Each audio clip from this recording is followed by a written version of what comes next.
जादुई सिलाई मशीन। गौरी अपनी सौतेली माँ सुलोचना और सौतेली बहन रागिनी के साथ रहती थी। गौरी हर कामों में बहुत ही अच्छी थी। पढ़ाई लिखाई से लेकर घर का हर काम उसे आता था और उसे सिलाई भी बहुत अच्छे से करना आता था। वहीं दूसरी तरफ रागिनी बहुत ही घमंडी लड़की थी। सुलोचना गौरी और रागिनी में बिल्कुल भी भेदभाव नहीं करती थी। वह दोनों को अपनी सगी बेटी की तरह ही प्यार करती थी। लेकिन रागिनी ना ही तो पढ़ाई लिखाई में अच्छी थी और ना ही वह घर का एक भी काम किया करती थी। सुलोचना अगर गौरी को कुछ भी काम करने को कहती तो गौरी खुशी खुशी वह काम कर देती थी। एक दिन सुलोचना अपनी बेटी रागिनी से कहती है, रागिनी बेटा, मेरे सर में बहुत तेज दर्द हो रहा है। जा बेटा, मेरे लिए एक कप चाय बना कर ले आ। माँ, मुझे चाय बनानी नहीं आती है। रागिनी बेटा, अब तुम बड़ी हो गई हो, कल को तुम्हारी शादी होगी तो तुम्हें यह सब काम आना चाहिए। तुम ससुराल में जाकर मेरी नाक कटवाना चाहती हो, ना ही तो तुम पढ़ाई लिखाई में मन लगाती हो। आज तक तूने कभी भी स्कूल में अच्छे मार्क्स नहीं लाए और ना ही तुम्हें घर का कोई भी काम करना आता है। इतने में वहाँ पर गौरी आ जाती है और वह बोलती है, आप रागिनी को क्यों डांट रही हो? बेटी, तेरे और मेरे लाड प्यार ने ही इसको सर पर चढ़ा रखा है। यह कोई भी काम करना नहीं चाहती है और एक तू है कि सुबह से शाम तक पूरे घर का काम करती रहती है और एक यह है कि घर का एक भी काम करना नहीं चाहती है। रागिनी, तुम्हें अपनी बहन गौरी से कुछ सीखना चाहिए। माँ, ये मेरी कोई बहन नहीं है और मैं इसको कभी भी अपनी बहन नहीं मानती। ऐसी बातें नहीं करते रागिनी, तुम्हें इससे कुछ सीखना चाहिए। ये घर के काम के साथ साथ पढ़ाई लिखाई में भी बहुत ही अच्छी है। यह तुम्हारी तरह ज्यादा पैसे भी खर्च नहीं करती, लेकिन फिर भी इसे सब कुछ आता है और तुम्हें तो हर काम के लिए बस पैसे चाहिए होते हैं। इतना सुनने के बाद रागिनी को गुस्सा आ जाता है और वह गुस्से से वहाँ से चली जाती है और अपने कमरे में जाकर मोबाइल में गेम खेलने लगती है। तभी वहाँ पर गौरी आती है और रागिनी से बोलती है, देखो बहन, माँ जो भी कहती है वो गलत तो नहीं है और मैं ऐसा भी नहीं कह रही हूँ कि तुम सिर्फ काम ही किया करो। तुम्हें जो मन आता है तुम वो करो, लेकिन माँ जो कहती है वह काम तो कर दिया करो ताकि माँ तुमसे ज्यादा गुस्सा ना हो। तुम्हें तो पता ही है ना, माँ की तबीयत खराब रहती है। तुम्हें जहाँ भी जाना था तुम वहाँ चली जाओ। चाय मैं बना देती हूँ माँ के लिए। मेरे सामने ज्यादा सती सावित्री बनने का नाटक मत कर। मैं तुम्हें अच्छे से जानती हूँ। पता नहीं मेरी माँ पर कौन सा जादू टोना कर रखा है। अब माँ को मुझसे ज्यादा तुम्हारी चिंता रहती है। सिर्फ तुम्हारी वजह से ही मुझे यह सब कुछ सुनना पड़ता है। जाओ, चली जाओ यहाँ से। एक दिन रागिनी को देखने के लिए लड़के वाले आते हैं। लड़का बहुत ही अमीर घर से था और वह पैसे भी बहुत ही अच्छा कमाता था, लेकिन उसमें एक कमी थी, उसका रंग काला था। लेकिन रागिनी को यह रिश्ता मंजूर था। रागिनी को उसके रंग रूप से कोई मतलब नहीं था, उसको तो बस पैसे वाला लड़का चाहिए था। इस तरह रागिनी की शादी उस लड़के से तय हो जाती है। कुछ ही दिनों बाद गौरी को भी देखने के लिए लड़के वाले आते हैं। गौरी का होने वाला पति रंग रूप और स्वभाव से बहुत ही अच्छा था।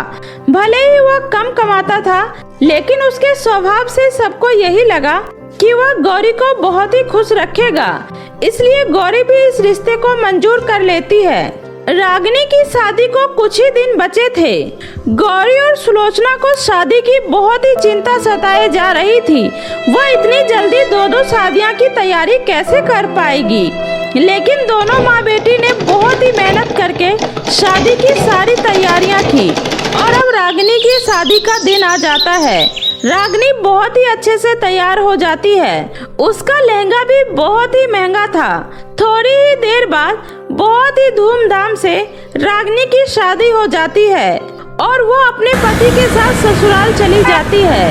रागिनी के जाने के बाद सुलोचना और गौरी दोनों बहुत ही दुखी होते हैं और अब गौरी के भी शादी का दिन आ जाता है, लेकिन ज्यादा पैसे न होने के कारण गौरी अपने लिए रागिनी की तरह लहंगा नहीं ले पाती है, क्योंकि सारे पैसे रागिनी की शादी में ही खर्च हो गए थे और अब सुलोचना के पास इतने पैसे भी नहीं थे कि वह गौरी के लिए एक सुंदर सा लहंगा ला सके।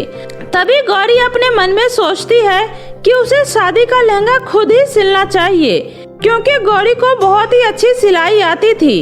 इसलिए गौरी अपना लहंगा खुद सिलने लगती है और दिन रात मेहनत करके गौरी को इतना मेहनत करता देखकर सुलोचना कुछ भी नहीं कहती है, क्योंकि ऐसी परिस्थिति में वह कुछ नहीं कर सकती है।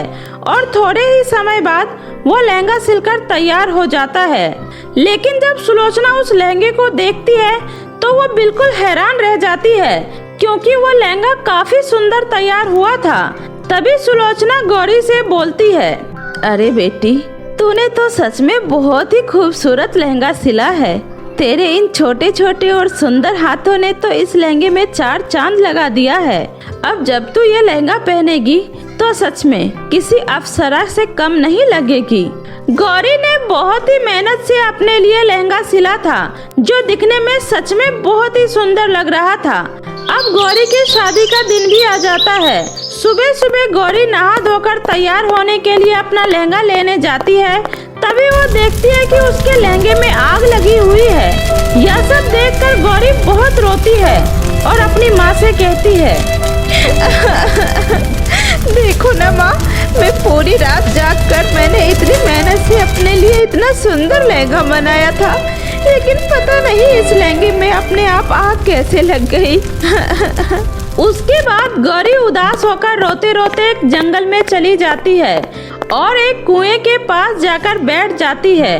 लेकिन तभी गौरी को एहसास होता है कि कुएं के अंदर से किसी की आवाज आ रही है।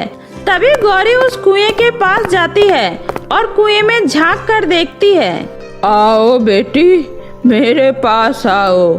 मैं तुम्हारी सारी परेशानी जानती हूँ और मैं यह भी जानती हूँ कि तुम्हारा लहंगा किसने जलाया है।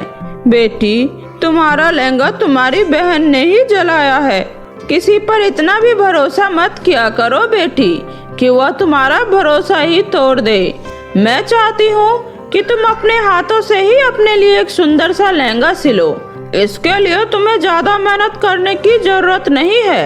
मैं तुम्हें एक जादुई सिलाई मशीन देती हूँ। तुम इसके ऊपर कोई भी कपड़ा रख देना और तुम उस कपड़े को जैसा भी सिलना चाहती हो वैसा ही यह जादुई सिलाई मशीन को बोल देना। यह जादुई सिलाई मशीन तुम्हें वैसा ही कपड़ा सिलकर दे देगा।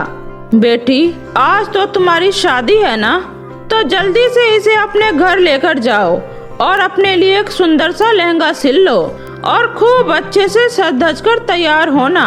और हाँ, एक बात ध्यान से सुनो, अगर तुम्हारी शादी में किसी भी चीज की कोई कमी होगी तो तुम इस जादुई सिलाई मशीन से मांग लेना। यह जादुई सिलाई मशीन तुम्हारी हर मनोकामना को पूर्ण करेगा। यह सुनकर गौरी बहुत ही खुश होती है और गौरी उस कुएं का धन्यवाद करके वह जादुई सिलाई मशीन लेकर अपने घर आ जाती है और एक कपड़ा लेकर जादुई सिलाई मशीन पर रख देती है। पलक झपकते ही वह कपड़ा एक सुंदर से लहंगे में बदल जाता है। यह देखकर गौरी बहुत ही खुश होती है और उस जादुई सिलाई मशीन से शादी के लिए कुछ पैसे भी मांग लेती है। फिर कुछ ही देर बाद गौरी की शादी भी रागिनी की तरह ही बहुत ही धूमधाम से हो जाती है। गौरी और रागिनी दोनों के जाने के बाद सुलोचना बिल्कुल घर में अकेली हो जाती है। सुलोचना को उस जादुई सिलाई मशीन के बारे में कुछ भी नहीं पता था। तभी एक दिन दोनों बहनें सुलोचना के पास आती है और बोलती है, माँ कैसी हो आप? माँ, मुझे आपकी बहुत याद आ रही थी, इसलिए मैं आपसे मिलने यहाँ आ गई। बेटा, मुझे भी तुम्हारी बहुत याद आ रही थी। माँ, आपको मेरी याद नहीं आती है क्या? क्या मैं आपकी बेटी नहीं हूँ? कभी तो मुझसे भी बात कर लिया करो। आप तो हर वक्त गौरी से ही बातें करते रहती हो। यह तुम कैसी बातें कर रही हो बेटा? मुझे तो तुम दोनों की बहुत याद आती है। रुको बेटी, मैं तुम दोनों के लिए अभी कुछ खाने को लाती हूँ। इसके बाद सुलोचना रसोई घर में जाती है। उसके पीछे पीछे गौरी भी जाती है और अपनी माँ से बोलती है, माँ, मैं आपको कुछ बताना चाहती हूँ। मैं शादी वाले दिन आपको बता नहीं पाई। मेरे कमरे में एक सिलाई मशीन रखी हुई है। वह कोई मामूली सिलाई मशीन नहीं है, बल्कि एक जादुई सिलाई मशीन है। अब जब भी आपको सिलाई करनी होगी तो उसी सिलाई मशीन से कर लेना। उस मशीन पर आपको ज्यादा मेहनत करने की भी जरूरत नहीं है। आप बस उस पर एक कपड़ा रख देना और उस मशीन को बोल देना, वह खुद ही डिजाइन होकर सिल जाएगी। और माँ, एक बात और मैं आपको बताना चाहती हूँ, जो लहंगा मैंने अपने लिए सिला था उसे रागिनी ने ही जलाया था। बेटी, मुझे पहले ही ऐसा महसूस हो रहा था, पता नहीं क्यों वो तुमसे इतनी नफरत करती है। माँ, मैंने जो कुछ भी आपको बताया है वो आप किसी को मत पता चलने देना और आप उस जादुई सिलाई मशीन की मदद से खुशी खुशी रहना।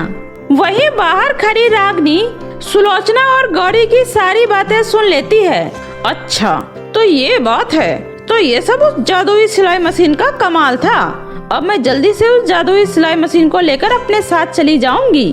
अब रागिनी बस एक अच्छे मौके की तलाश में थी कि कब उसके हाथ वह जादुई सिलाई मशीन लगे। फिर कुछ ही देर बाद दोनों बहनें अपने अपने ससुराल चली जाती है। लेकिन ससुराल जाने के बाद भी रागिनी दिन रात यही सोचते रहती है कि कैसे वह जादुई सिलाई मशीन को लेकर अपने घर आ जाए। लेकिन कुछ ही समय बाद रागिनी फिर से अपने घर आती है और अपनी माँ से कहती है, माँ, मैं आपसे कुछ मांगने के लिए आई थी। गौरी ने जो आपको वो जादुई सिलाई मशीन दी है ना, वो आप मुझे दे दो। मुझे कुछ काम है, मैं थोड़े दिनों बाद आपको लौटा दूंगी। लेकिन बेटी, मैं तुम्हें यह सिलाई मशीन नहीं दे सकती। यह सिलाई मशीन गौरी की है और वह कुछ ही दिनों में इसे लेने आएगी, इसलिए मैं तुम्हें यह सिलाई मशीन नहीं दे सकती। माँ, आपको तो बस गौरी की परी रहती है। मैं आपसे कोई भी चीज क्या मांग लूं, आप तो मुझे मना ही कर देती हो। रहने ही दो, मुझे तो लगता है आप मेरी माँ हो ही नहीं, उस गौरी की ही हो। बेटी, तुम ऐसा क्यों बोल रही हो? मैंने तुझे ऐसा तो कुछ नहीं कहा। चलो ठीक है, तुम्हें यह सिलाई मशीन चाहिए ना, तुम इसे ले जा सकती हो, लेकिन कुछ ही दिनों में यह सिलाई मशीन मुझे लौटा देना। इसके बाद सुलोचना उस जादुई सिलाई मशीन को रागिनी को दे देती है और रागिनी उस जादुई सिलाई मशीन को लेकर अपने घर आ जाती है और उस मशीन पर एक कपड़ा रख देती है और उसके सामने बैठकर कपड़े सिलने का इंतजार करने लगती है। लेकिन ऐसा कुछ भी नहीं होता है। रागिनी दोबारा से जादुई सिलाई मशीन पर कपड़ा रख देती है और दूसरी बार भी रागिनी कपड़े रखकर खुद से सिलाई मशीन को चलाने लगती है। लेकिन तभी सिलाई मशीन चलाते चलाते उसके हाथ की उंगली बीच में आ जाती है और उसके उंगली में बुरी तरह से चोट लग जाती है। अरे, कोई मुझे बचाओ, मेरे हाथों में बुरी तरह से चोट लगी है, कोई मेरी मदद करो। उस वक्त रागिनी के घर में कोई भी नहीं था। फिर रागिनी उस सिलाई मशीन को लेकर अपने माँ के पास जाती है। यह देखकर उसकी माँ बोलती है, अरे बेटी, यह तुम्हारे हाथों में चोट कैसे लगी? माँ, मुझे माफ कर दो माँ, ये सब मेरे लालच की वजह से हुआ है। लालच में आकर मैंने जादुई सिलाई मशीन को लिया, लेकिन मेरे हाथों में बहुत तेज की चोट लग गई। माँ, ये सब मेरी लालच की वजह से हुआ है। बेटा, इसमें तो मैं कुछ नहीं कर सकती, यह सब तो तेरी गलती की ही सजा है। और अगर तुझे अभी भी ऐसा लग रहा है कि मैं तुमसे प्यार नहीं करती, तो ऐसा कुछ भी नहीं है। मैं तुम दोनों को बराबर ही प्यार करती हूँ बेटी। माँ, अब मेरी आंखें खुल गई है, मुझे पता चल गया है आप मुझ में और गौरी में कोई भी फर्क नहीं करती हो। माँ, मैं ही गलत थी, मुझे माफ कर दीजिए माँ। बेटी, माफी तुम्हें मुझसे नहीं, अपनी बहन गौरी से मांगनी चाहिए। तुम आज ही उसके घर जाओ और उससे माफी मांग लो और उसे यह जादुई सिलाई मशीन भी दे देना, क्योंकि यह जादुई सिलाई मशीन उसी की है। गौरी ने बचपन से ही तुम्हारे लिए बहुत कुछ किया है, लेकिन तूने हमेशा उसका बुरा ही सोचा है। बेटी, मैं चाहती हूँ कि तुम उसके पास जाकर उससे माफी मांग लो। उसके बाद रागिनी अपनी माँ सुलोचना के साथ गौरी के घर जाती है और उससे हाथ जोड़कर माफी मांगती है। तभी गौरी बोलती है, रागिनी, ये तो बहुत ही खुशी की बात है कि तुम्हें अपनी गलती का एहसास हो गया है, लेकिन तुमने एक बार भी माँ के बारे में नहीं सोचा। मैं यह जादुई सिलाई मशीन माँ के लिए छोड़कर आई थी, क्योंकि हम दोनों की शादी के बाद माँ घर में बिल्कुल अकेली हो गई थी। माँ अपना गुजारा कैसे करती, इसलिए मैं यह जादुई सिलाई मशीन माँ को देकर आ गई थी। मुझे माफ कर दो मेरी बहन, मैं लालच में आकर यह जादुई सिलाई मशीन माँ से ले ली थी और मैं माँ के बारे में कुछ भी नहीं सोची। प्लीज मुझे माफ कर दो मेरी बहन। गौरी रागिनी को माफ कर देती है और उसे अपने गले से लगा लेती है। अब दोनों अपने ससुराल में खुशी खुशी अपना जीवन बिताने लगते हैं और उसकी माँ उस जादुई सिलाई मशीन के साथ खुशी खुशी अपने घर में रहने लगती है। अनोखा मिट्टी के घर का जादू। बहुत समय पहले की बात है। सीमा और उसका छोटा भाई सुमित अपनी माँ इंदु और पिता अजय के साथ रहते थे। वो लोग बहुत गरीब थे और एक छोटी सी झोपड़ी में अपना गुजारा करते थे। इंदु को बहुत ही सुंदर सुंदर मिट्टी के खिलौने बनाने आता था। इंदु अपने हुनर से सुंदर सुंदर मिट्टी के खिलौने बनाया करती थी और सीमा के पिता उस खिलौने को बाजार में ले जाकर बेचा करते थे। खिलौने बेचकर अजय को जो कुछ भी पैसे मिलते उसी से उसके घर का गुजारा चलता था। ऐसे ही समय बीत रहा था। तभी एक दिन इंदु अपने पति से कहती है, सुनो जी, आप हर रोज अकेली ही खिलौने बेचने जाते हो। इतने में हमारे घर का गुजारा नहीं हो पा रहा। आपको पता है घर में राशन भी बहुत कम बचा है।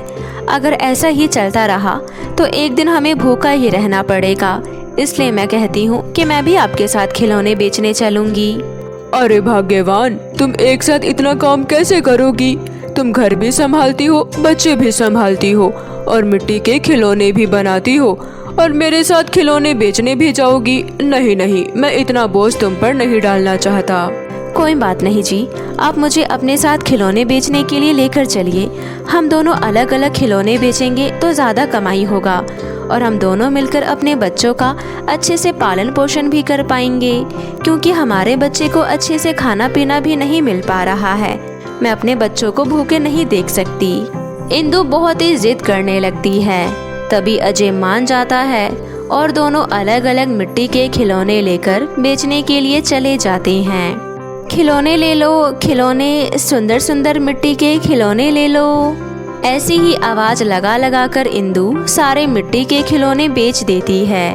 वहीं दूसरी तरफ अजय भी जोर जोर से आवाज लगाकर मिट्टी के खिलौने बेचता है। दोनों अलग अलग खिलौने बेचने गए थे, इसलिए आज दोनों की कमाई अच्छी हो जाती है और अपने बच्चों को खाने के लिए मिठाई लेकर आता है।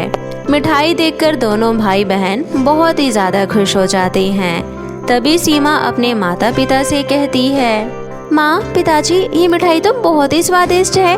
कितने समय बाद हम ये मिठाई खा रहे हैं। मैं तो मिठाई का स्वाद ही भूल गई थी, लेकिन आज मैं बहुत खुश हूँ क्योंकि आपको तो पता है कि मुझे मिठाई बहुत पसंद है। हाँ दीदी, आप सही कह रहे हो। ये रसगुल्ला तो बहुत ही ज्यादा टेस्टी है। सूखी रोटी खा खा कर दिन काट रहे थे, आज रसगुल्ला खाकर मन खुश हो गया। इंदु और अजय अपने दोनों बच्चों को खुश देखकर बहुत खुश होते हैं। अब ऐसे ही इंदु रात भर जागकर खिलौने बनाती और सुबह अजय के साथ बाजार जाकर खिलौने बेचा करती थी और जिस दिन ज़्यादा खिलौने बिकता था उस दिन अपने बच्चों के लिए बाजार से ही स्वादिष्ट पकवान लेकर आती। लेकिन तभी एक दिन इंदु और अजय दोनों एक गंभीर बीमारी का शिकार हो जाते हैं और उसी बीमारी में दोनों की मृत्यु हो जाती है। पूरे घर में मातम सा छा जाता है। सीमा और सुमित दोनों बहुत रोते हैं। तभी सीमा बोलती है, माँ, पिताजी, आप दोनों हमें ऐसे अकेले छोड़कर क्यों चले गए? अभी तो हमें आप दोनों की बहुत ज़रूरत थी। आप दोनों हमें ऐसे छोड़कर कैसे जा सकते हैं? अब हम दोनों भाई बहन क्या करेंगे? अब तो हम दोनों भाई बहन अनाथ हो गए। हम दोनों का आपके सिवा इस दुनिया में कोई नहीं है। दीदी, माँ पिताजी हमसे बात क्यों नहीं कर रहे हैं? देखो तो दीदी, दोनों कैसे आराम से सो रहे हैं। मैं कब से माँ पापा को आवाज लगा रहा हूँ, लेकिन ये दोनों तो मेरा एक भी नहीं सुन रहे हैं। दीदी, आप माँ से कहो ना कि वो मेरी बात सुने। सुमित, माँ पिताजी हम दोनों को हमेशा हमेशा के लिए छोड़कर इस दुनिया से चले गए, लेकिन मेरे प्यारे भाई, तुम चिंता मत करो, मैं हूँ ना। हम दोनों रोज रात को माँ पिताजी से बात करेंगे, क्योंकि वो दोनों एक सुंदर सा तारा बन गए। माँ पिताजी हम दोनों से रोज रात को मिलने आएंगे, एक तारे के रूप में। अब चुप हो जाओ मेरे प्यारे भाई, ऐसे नहीं रोते। ऐसा कहकर सीमा अपने छोटे भाई सुमित को दिलासा देती है। फिर कुछ समय बाद दोनों भाई बहन अपने माता पिता का अंतिम संस्कार करते हैं। फिर थोड़ी देर बाद सुमित अपनी बड़ी बहन से कहता है, दीदी मुझे बहुत जोरों की भूख लगी है, प्लीज दीदी मुझे कुछ खाने के लिए दे दो। दीदी जब मैं खिलौने बेचकर आती थी तो वो हमें अपने हाथों से खाना खिलाती थी, फिर उसके बाद अपनी गोद में लेकर मुझे लोरी गाकर सुलाती थी। दीदी मुझे माँ की बहुत याद आ रही है, माँ हमें छोड़कर क्यों चली गई दीदी? सुमित मेरा प्यारा भाई, मैं भी तो तुम्हारी बड़ी बहन हूँ। अब माँ की तरह मैं तुम्हारा ख्याल रखा करूँगी। मैं तुम्हें अपने हाथों से खिलाऊंगी और तुम्हें लोरी भी गाकर सुनाऊंगी, ठीक है? चलो अब फटाफट उठो, मैं तुम्हारे लिए खीर बनाई हूँ, लो तुम खा लो। ऐसा कहकर सीमा अपने छोटे भाई को खीर खिलाती है और उसके बाद लोरी गाकर अपने भाई को सुला देती है। ऐसे ही कुछ दिन बीत जाते हैं। घर में जो भी राशन था अब सब कुछ खत्म हो जाता है और जो भी थोड़े बहुत पैसे थे वो भी अब खत्म हो जाता है। अब घर में ना तो एक भी रुपया था और ना ही एक भी दाना। सीमा बहुत परेशान हो जाती है और सोचती है, घर में जो भी राशन था वो भी खत्म हो गया, अब तो एक भी रुपया नहीं है। अब मैं सुमित का ख्याल कैसे रखूंगी? लगता है मुझे भी माँ की तरह खिलौने बनाकर बेचने चाहिए। खिलौने बेचकर ही मैं अपने भाई का ख्याल रख सकती हूँ। वैसे भी मुझे मिट्टी का घर बनाना अच्छे से आता है। बहुत बार मुझे माँ ने भी कहा था कि तुम्हें मिट्टी का घर बनाना अच्छे से आता है। ऐसा सोचकर सीमा मिट्टी के छोटे छोटे सुंदर सुंदर घर बनाती है और उसे बेचने के लिए बाजार में चली जाती है। छोटे छोटे सुंदर सुंदर मिट्टी के घर ले लो, आओ आओ ले लो, बहुत ही प्यारे प्यारे से मिट्टी के घर हैं, मिट्टी के घर ले लो। ऐसा कहकर सीमा अपने हाथों से बनाए हुए छोटे छोटे मिट्टी के घर बेचने के लिए बैठी रहती है। ऐसे ही शाम हो जाता है, लेकिन बेचारी सीमा का एक भी घर नहीं बिकता है और वो उदास होकर अपने घर आ जाती है। तभी सुमित सीमा से खाना मांगता है। दीदी मैं आपका ही इंतजार कर रहा था। दीदी मुझे बहुत जोरों की भूख लगी है, प्लीज दीदी मुझे कुछ खाने के लिए दे दीजिए। 2 दिनों से आप मुझे बस एक एक रोटी खाने को दे रही थी, लेकिन आज तो आपने मुझे एक भी रोटी खाने को नहीं दी। दीदी बहुत तेज की भूख लगी है, जल्दी से मुझे कुछ खाने के लिए दे दो। मेरे प्यारे भाई, आज हमें भूखा ही सोना पड़ेगा। मैं मिट्टी के घर बेचने गई थी, लेकिन एक भी घर नहीं बिका। घर में बिल्कुल भी राशन नहीं है और ना ही एक पैसा भी है। लेकिन तुम चिंता मत करो मेरे भाई, कल मैं तुम्हें पेट भर के खाना खिलाऊंगी। अब चलो पानी पीकर सो जाओ। ऐसा कहकर सीमा सुमित को पानी पिलाकर सुला देती है और खुद आंगन में बैठकर आसमान की तरफ देखती है और आसमान में चमकते हुए 2 तारों से बातें करती है। उन तारों को सीमा अपने माँ पिताजी समझती है। माँ मुझे माफ़ कर दो माँ, मैं एक अच्छी बहन नहीं हूँ क्योंकि मैं सुमित को खाना तक नहीं खिला पा रही हूँ। आज मेरा भाई पानी पीकर ही सो गया, ये सब मुझसे नहीं देखा जा रहा है। मैं क्या करूँ माँ, मैं खुद तो भूखी रह सकती हूँ लेकिन अपने छोटे भाई को भूखा नहीं देख सकती हूँ। ऐसा कहकर सीमा फूट फूट कर बहुत रोती है और वहीं रोते रोते सो जाती है। अगली सुबह सीमा फिर से मिट्टी के घर को लेकर बाजार बेचने चली जाती है। तभी सीमा के पास एक औरत आती है और वो 3 घर खरीद कर ले जाती है। ये देखकर सीमा बहुत खुश होती है और सीमा उन पैसों का अपने और अपने भाई के लिए खाना खरीद कर घर ले जा रही होती है। तभी रास्ते में उसे एक बूढ़ी अम्मा मिलती है और वो सीमा से कहती है, बेटा मुझे बहुत ज़ोरों की भूख लगी है, क्या तुम मुझे कुछ खाने के लिए दे सकती हो? 4 दिनों से मैंने कुछ भी नहीं खाया। बेटा मैं बहुत लोगों से खाना मांगी लेकिन मुझे किसी ने खाने को नहीं दिया। बेटा तुम मुझे कुछ खाने को दे दो। अम्मा मेरे पास थोड़ा सा खाना है जो मैं अपने लिए और अपने भाई के लिए ले जा रही हूँ, लेकिन मैं आपको अपने हिस्से का खाना खिला सकती हूँ लेकिन अपने भाई के हिस्से का नहीं। अगर आपका इतने में पेट भर जाता है तो आप खा लो। ऐसा कहकर सीमा अपने हिस्से का खाना उस बूढ़ी अम्मा को दे देती है। खाना खाने के बाद वो बूढ़ी अम्मा एक परी के रूप में आ जाती है और वो परी सीमा से कहती है, सीमा बेटी तुम बहुत ही अच्छी हो।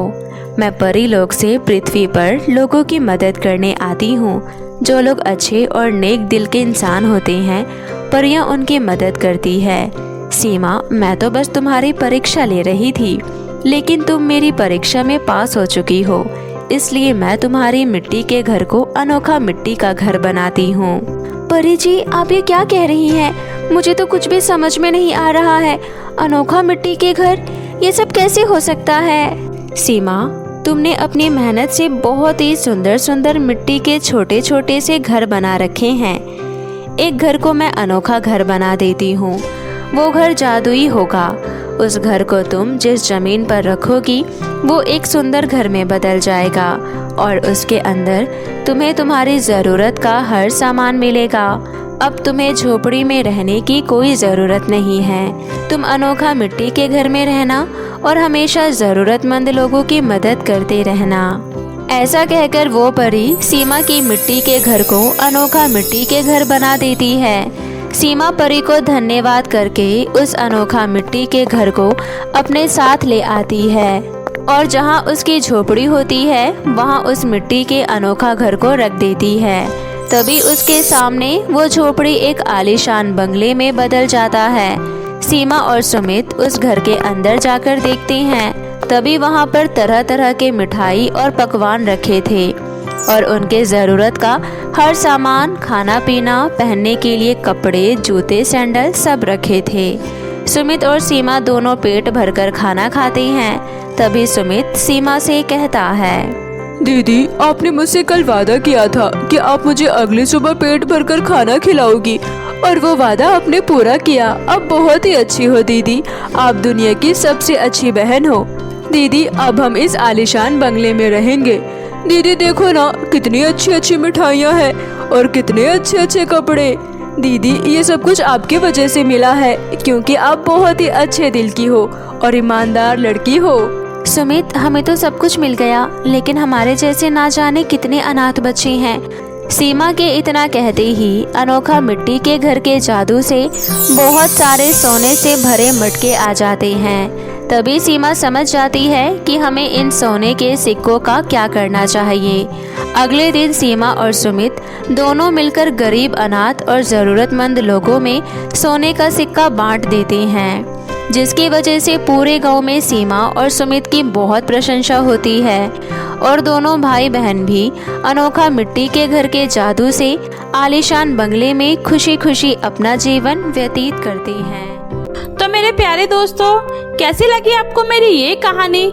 मुझे कमेंट करके जरूर बताएं और कहानी अच्छी लगी हो तो इसे अपने दोस्तों के साथ भी शेयर करें। और हाँ दोस्तों, अगर आपने अब तक मेरे चैनल जादुई टीवी को सब्सक्राइब नहीं किया है तो जल्दी से नीचे लाल बटन दबाकर अभी सब्सक्राइब कर ले। तो मिलती हूँ ऐसे ही किसी नई मजेदार जादुई कहानी के साथ। तब तक आप अपना ध्यान रखें। बाय बाय दोस्तों।